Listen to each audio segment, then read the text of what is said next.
তুই আবার কবে যাবি? কবে যাবি? তোর বিয়ে দিবে কবে? কাল মাস দিয়ে যাব। অত কথা বাদ, তুই বিয়ে করবি কবে তাই বল। দিয়েছে কিসের দেরি?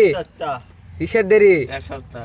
বিয়ে তো আগে তোরই করার কথা, তুই হচ্ছে বড় আর ওই শালা ছোট, তুই দাবড়ানি দিতে পারিস না কে? শোন হিরো আলম, হ্যাঁ বিষয় হলো বিয়েটা তোর আগে হইতো, তুই আগে করে নিল, তারপর বিয়েতে তোকে দাওয়াত দেয়নি, তোকে খাটাইছে, তাহলে এটা সত্য তুলতে হবে তোকে। দাও তো দেয়নি তোকে?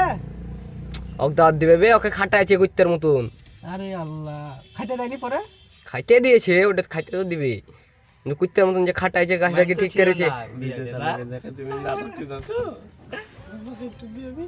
বিষয় হলো বউ কেমন পছন্দ করবে? একবার লে মিয়া খলিফা হলে হবে না? সানি লিওনের মতন চলবে না? না সানি লিওনে চলবে না? অ্যালেক্সিস্টার কেন রাখবো নাকি? চলো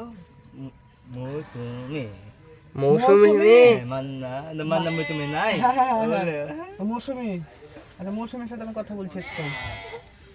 তোকে একটা ভেড়ার সাথে বিয়ে দিদি, তাও থাকতে পারবি?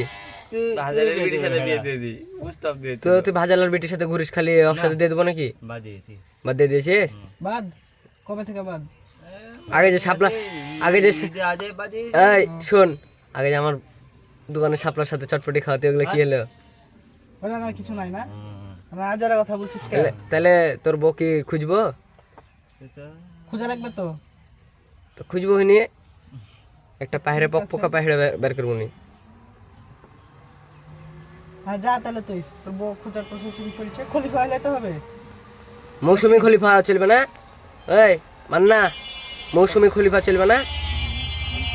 হ্যাঁ হ্যাঁ চলবে। সব চলবে।